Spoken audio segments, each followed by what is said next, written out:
எல்லாருக்கும் வணக்கம். நம்ம இன்னைக்கு ஒரு எண்ணெய் கத்திரிக்காய் குழம்பு செய்ய போகிறோம். வாங்க வீடியோக்குள்ளே போகலாம், பார்க்கலாம். குழம்புக்கு எண்ணெய் ஆட் பண்ணுறேன். ஒரு 2-3 கொஞ்சம் தாராளமாக இதுக்கு விடணும். 3 ஸ்பூன் விட்டுருக்கேன். ஒரு அரை ஸ்பூனு எண்ணெய் காஞ்சிருச்சு. வெந்தயம் ஒரு அரை ஸ்பூனு ஆட் பண்ணுறேன் பாருங்கள். கடுகு ஒரு அரை ஸ்பூனு, உளுந்து ஒரு 1/4 ஸ்பூனு. இவ்வளோ தான் அதுக்கு எண்ணெய் கத்திரிக்காய் குழம்புக்கு தாளிப்புக்கு. எண்ணெய் கத்திரிக்காய் குழம்புக்கு கொஞ்சம் தாராளமாக எண்ணெய் விடணும். தேங்காய் எதுவுமே சேர்க்க தேவையில்லை. வெங்காயம், தக்காளி, கருவேப்பிலையும் பச்சை மிளகாயும்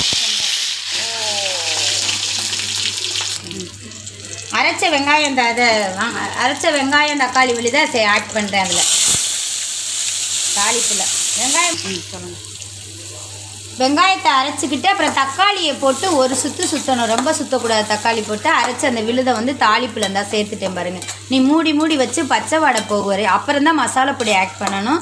மூடி வச்சு கிண்டணும். பச்சை வாடை, தக்காளி வெங்காயம் பச்சை வாடை போகிறது.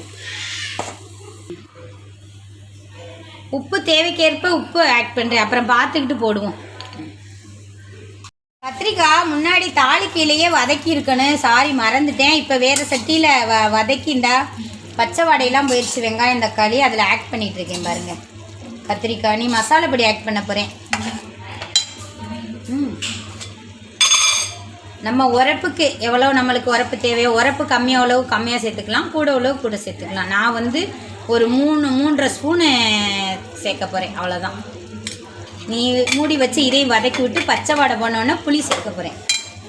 கத்திரிக்காய் எல்லாம் வெந்து மசாலா பச்சை வாடெலாம் போயிடுச்சு. புளி ஆட் பண்ணுறேன் பாருங்கள். புளி தண்ணி ஆட் பண்ணுறேன். குழம்பு திக்காக தான் இருக்கணும், தண்ணியாக இருக்கக்கூடாது. உப்பெல்லாம் இந்த டைமில் பார்த்துக்கணும். உப்பு பார்த்துட்டு மூடி வச்சு கொதிக்கவும் இறக்கி பரிமாற வேண்டியதாக மல்லித்தலையை தூவி. கத்திரிக்காய் எண்ணெய் கத்திரிக்காய் குழம்பு ரெடி. இங்கே பாருங்கள், மல்லித்தலையை தூவி பரிமாற வேண்டியதான். நல்லா எண்ணெய் மிதக்க நல்லா இருக்குது பாருங்கள். குழம்பு இந்த கன்ஸ்ட்ரக்ஷனில் இருக்கணும். குழம்பு ரொம்ப தண்ணியாக இருக்கக்கூடாது. அப்படி இருக்கு.